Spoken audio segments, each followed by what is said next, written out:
2026 na makatayong muli sa inyo pong harapan. At isang mapagpalang gabi sa ating lahat. Pwede po bang kamustahin po muna natin ating katabi kung meron na lang panyo?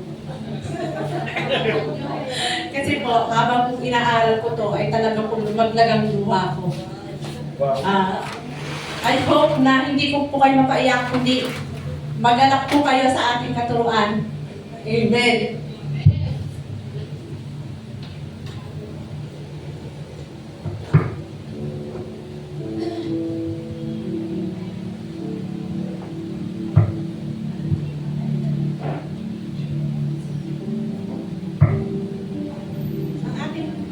Ang ating pong team ngayon ay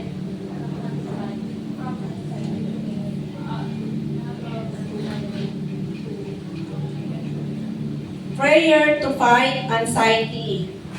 Pero sa ginawa ko po ngayon, binigyan ko po ng title ito na From Anxiety to Peace. Sobrang na-amaze po ako sa Lord kasi ako po ito From Anxiety to Peace. Ramdam na ramdam ko po ito. At hoping na talagang ma-deliver ko po ito talaga ng naayon sa kalooban ng Panginoon. Yan. Sabi po sa Philippians 4:6-7, pwede po bang basahin natin ng sabay-sabay?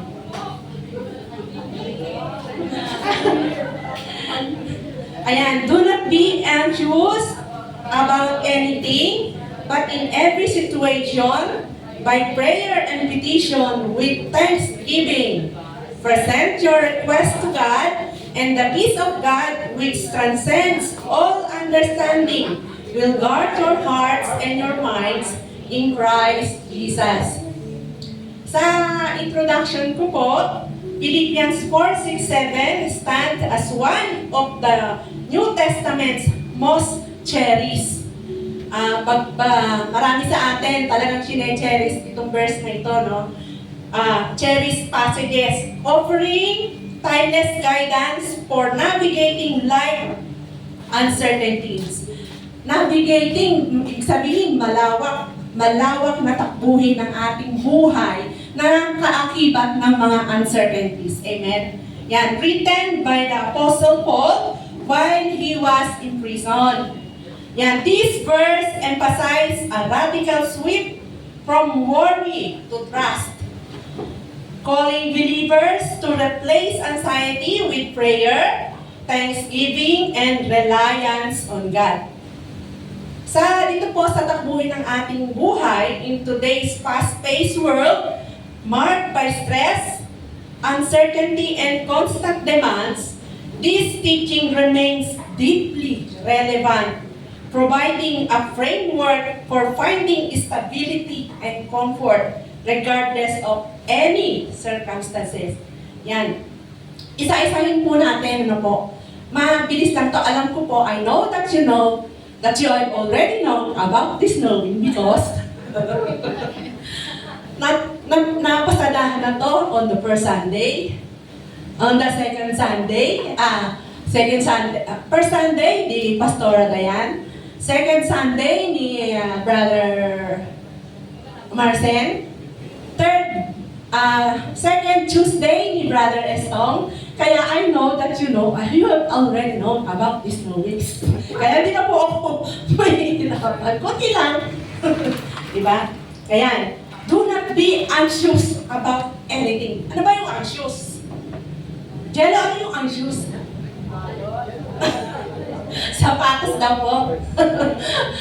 Tama naman yung shoes, sapatos. Pero anxious, ano ba yung anxious? Anxiety. Ano yung anxiety? Ayan, pagkabalisa. Pagkabalisa meaning a state of worry, unease, or apprehension, pagkaligalig, o pag-aalala. Describing feelings of fear, takot, ano po, tension, restlessness, and potential panic. Ang daming ano po, kaakibat with symptoms like rapid heart rate or trouble sleeping. Hindi na makatulog.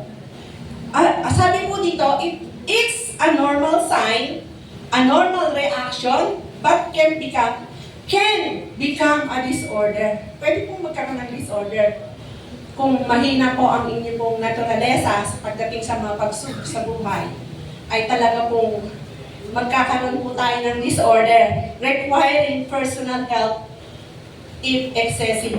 Ano po?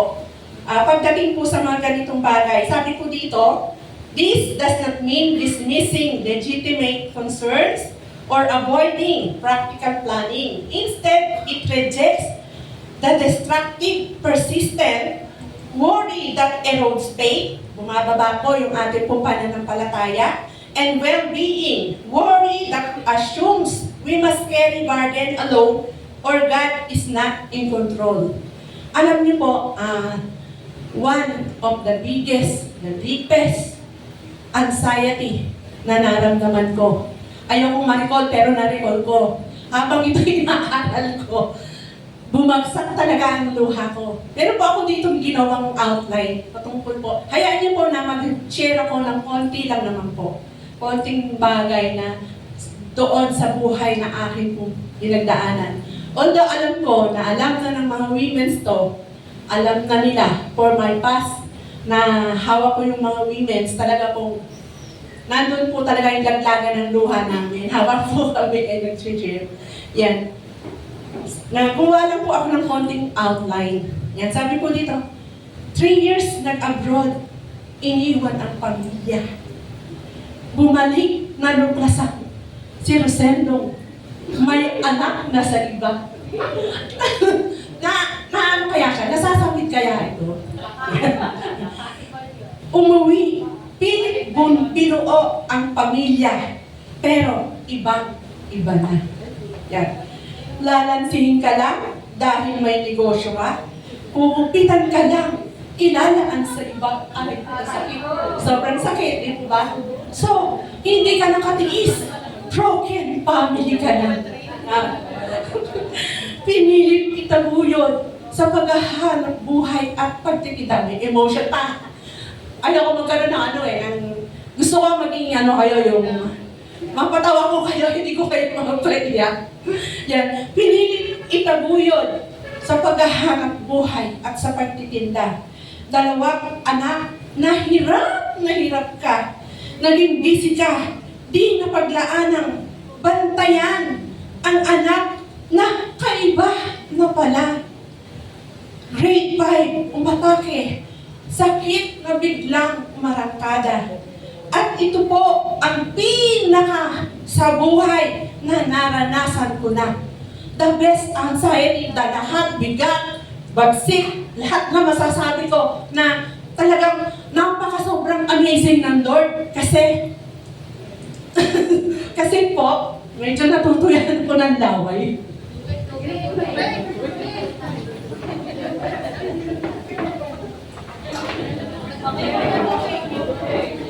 Huwag may matawag ng mic. Joke lang po. Nanginginig po kasi ako sa akin pong emotion. Yan lang kasi ba?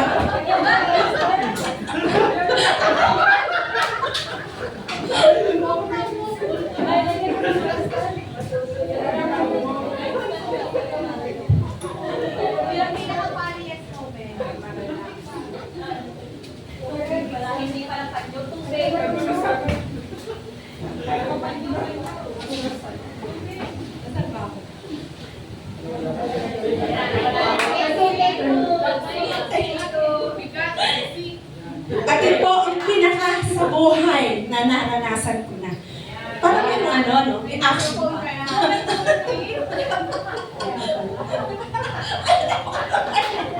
Totoo yan.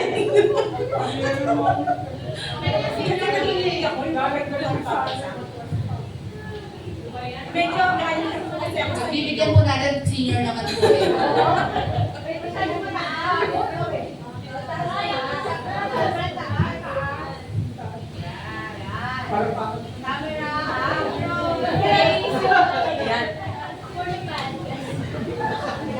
Hello?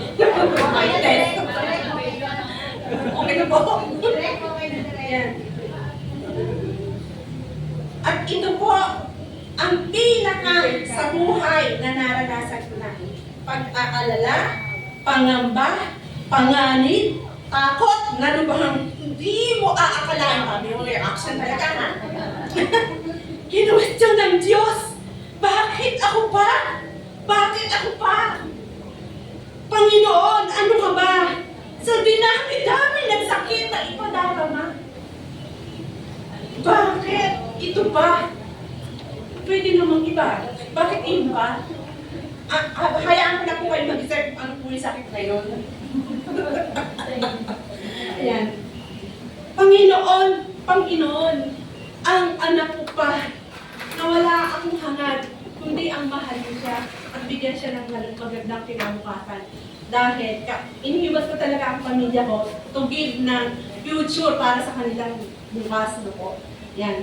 Doon muna po tayo. Stop muna. Dito po tayo sa pangalawa. By prayer and petition with thanksgiving. Sabi po dito, prayer is presented as the alternative to anxiety. Petition refers to specific requests, while thanksgiving shifts focus from problems to God's character and past faithfulness, fostering trust. Trust talaga, trust. Yan, sabi ko, Panginoon, talagang humanap po ako ng church na nalalapitan ko. Hindi ko po yung kaya eh. Talagang hindi ko kaya. Sa higpit ng pinagdaanan ko, kung paano ko na pagdaanan yon, hindi ko po kaya ikwento ano po yung mga naranasan ko noon, na sakit, hinagpis, lahat, habang ikaw ay nagpapalaki ng 2 anak, dumali ang isang sakit na talagang aayawin mo dahil hindi mo alam kung paano siya mapapagaling. Pero, nariyan ang Panginoon, naghanap ako ng Panginoon, nanalangin ako, talagang subsob ang ulo ko. Ako po ay nayakag sa dating daan ng aking pong kapatid. Sumubsob talaga ako sa lupa. Yan, habang ang panalangin kasi doon talagang makakalamig ka eh. Umiiyak ako, sobrang lakas ng aking pong pag-iyak na halos na ano po sila, na-destruct. Hindi ko po alam kung bakit gano'n yung reaction ko sa Panginoon. Kasi po sa lalim, sa bigat, nararamdaman ko ay hindi ko po kaya talaga na humingi po ako ng guidance sa Lord. Ano po ba yung pwede kong gawin? Ito po yung naging sagot niya. Sabi ko sa Panginoon, Panginoon, ang anak ko'y ibalik mo sa kanyang katinuan, sa kanyang kagalingan. Hindi ko po ito kaya, Lord. Hindi ko talaga po kaya. Alam niyo po kung ano ang naging sagot ng Panginoon? Iniwan ko ang negosyo. Walang pag-aalinlangan.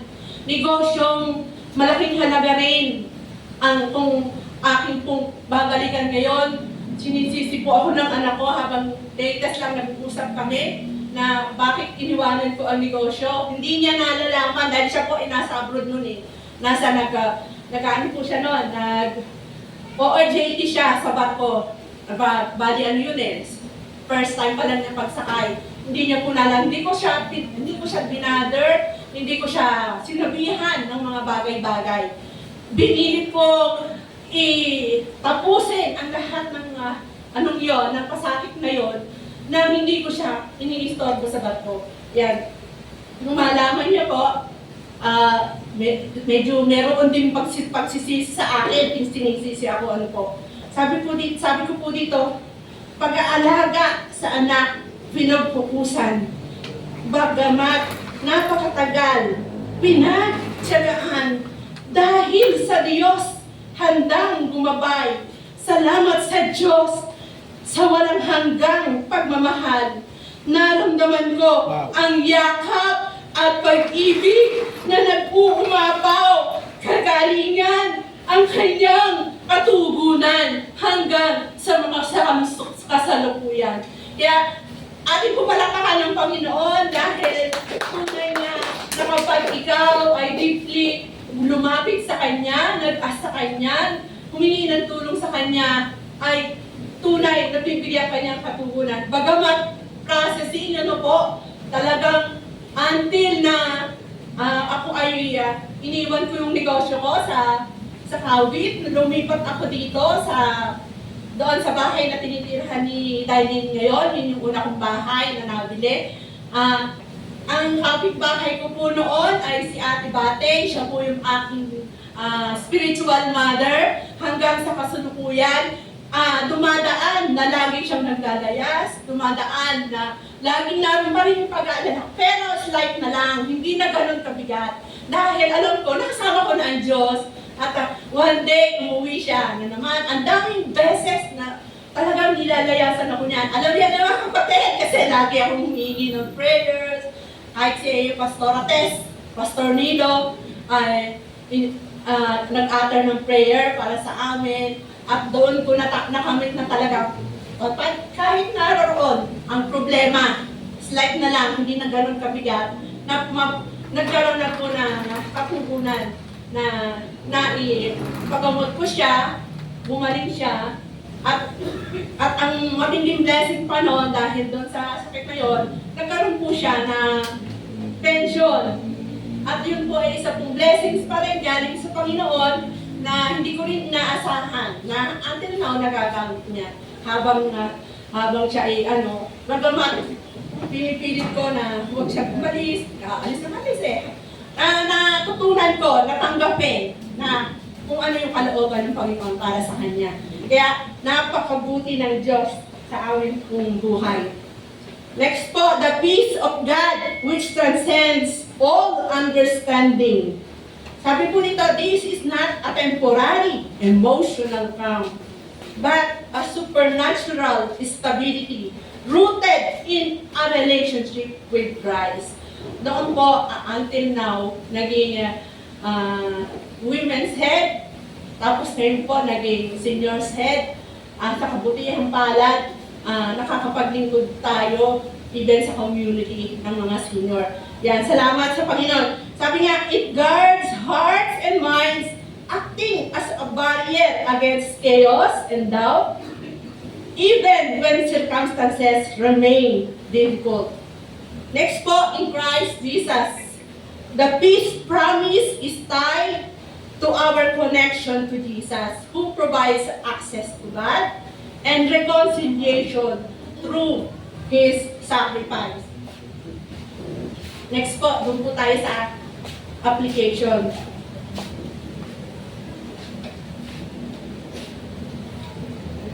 Putting Philippians 4:6-7 into practice requires intentional action.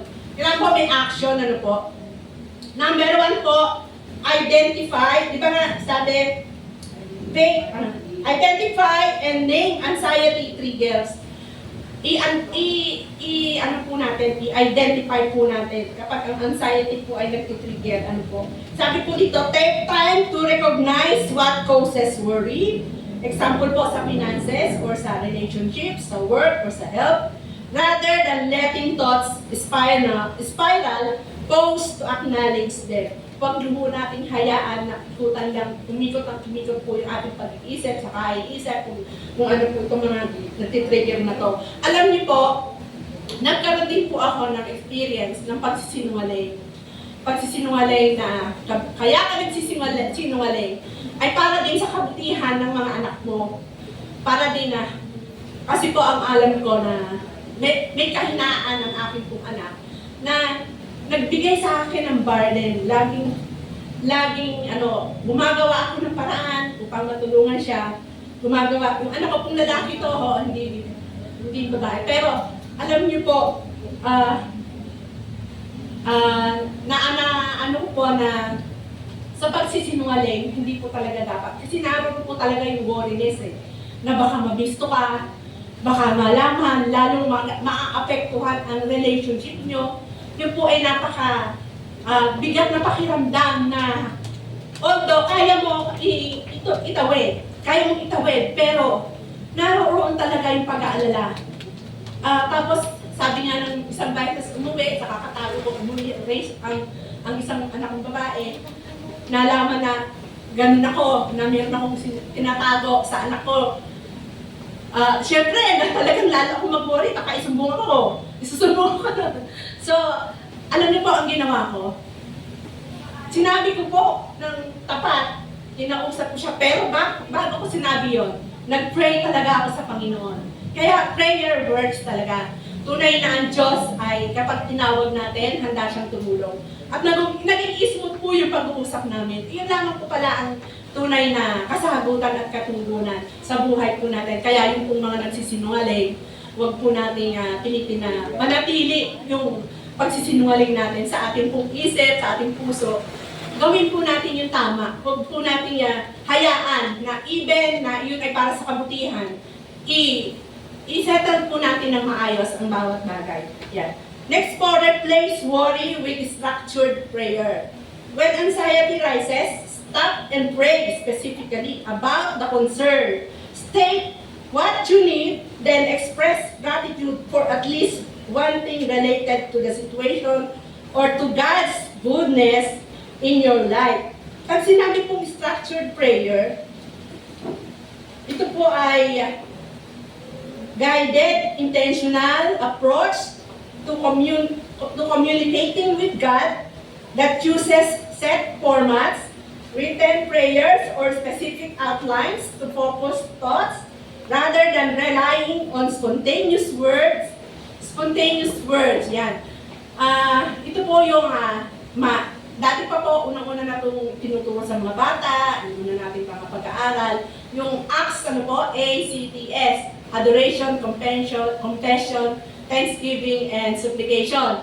And then yung pray, P-R-A-Y, praise, repent, ask, and yield. Yan po yung pag sinabi pong structured prayer na nagkaroon din po tayo ng mga reload na yung pang spontaneous na prayer, na paulit-ulit na prayer, na nagiging spontaneous at nagiging redundant na po yung yun po yung gawin natin format sa ating pong mga pananalangin yan. Then, the feast of, yung susunod po, practice guarding your mind. Paano ko kaya practice yung guarding your mind? When anxious thoughts returns, remind yourself of God's promise of peace. Yung mga promises niya, yan. Yan po yung magiging pinaka-guidance na intentionally refocus on truth from scripture or positive aspects of your life. Yun, i-reminisce po natin lahat ng kabutihan ng ating pong Panginoon na ginawa sa ating pong mga buhay. No? Yun po yung magiging guarding process natin. Yan. Next po, combine faith with practical action. Di nga ba, faith without action is dead, diba? Yeah. The passage does not negate responsibility. For example, if worried about finances, pray for wisdom and provision. Then also create a budget or seek advice, trusting God to guide your efforts. Ayan. Ibig sabihin po, huwag po natin isipin yung mga positive na if worried po tayo sa ating finances, siyempre po, wisdom and knowledge na makahanap ka ng yung provision na galing sa Lord, na makahanap ka ng trabaho. Siyempre, kung tatamad-tamad ka, magpo-provide ka ang Lord. Siyempre, create a budget or seek advice, trusting God to guide your efforts. Kailangan din natin ng hindi naman tayo pakakainin tayo dapat nagtamad. Kaya siyempre may wisdom and knowledge din. Kailangan natin kumilos. Sabi niya po dito, walang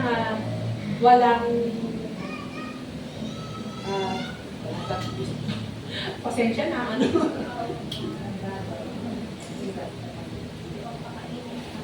Ayun, pakainin ng tamad. Yan. Next, build a community of support. Alam na po natin ito, build a community of support. Kung meron kayong mga prayer partner, ayan, kami na lang ni Ate Esther, talagang prayer partner kami. Pagka meron kami mga nararamdaman, Ate Esther, mag-pray mo ko. Ate, yan, mga prayer warrior natin, nandiyan si Ate Emmy, nandiyan si Ate Esther, nandiyan si... Lahat po tayo prayer warrior, kaya pwede po tayo mag-chat din sa chat box doon, pag-pray, pag-pray. Pwede po natin sabihin sa ating pong pastora, yan, share concern with trusted faith partners who can pray with you, providing accountability and reminding you of God's care during difficult times. Pagka tayo din tayo pag-pray talaga, ang smooth talaga yung atin. Bagat nakakaramdam tayo ng worriness, na doon po talaga yung pag-aangan na mapipil natin yun eh. Amen po ba doon? Talaga, natutulog na po yata kayo eh. Ayan. Sa akin po conclusion, ay tapos na po ako. Para po mabigyan natin ng ano yung... sa conclusion po, ito pong Philippians 4:6-7 offers more than just comfort for temporary stress. Ano po. It presents a transformative way of living that centers on trust in God rather than anxiety about circumstances. Paul's words written from a place of confinement remind us that peace is not dependent on external conditions, but on our relationship with God, with Christ, and our willingness to bring all concerns to Him. Lahat ng concern natin, sabihin natin sa Panginoon, through prayer and thanksgiving. Huwag po natin kanilimutan ito, whether it is bad or good. Let's give thanks to God. It equips us to approach them with a steadfast spirit, knowing that God's peace will guard our hearts and minds by intentionally choosing prayer over worry and gratitude over fear. We can experience the profound stability, yan, profound, yan, and hope that this timeless teaching promises, yan, allowing it to shape how we navigate every area of our lives. Navigate, napakalawak ng mga ating tatakbuhin pa sa buhay. Parang dagat lang yan. Ano po yung mga nag-abroad, mga nag-ano dyan. Yan. Next po, ito po yung ating pong iiwanan na verse. Very simple. Ito po ay, this ties to the heart of Philippians 4:6-9. Yan. Proverbs 3, verse 5-6. Atin niya pong i-recite.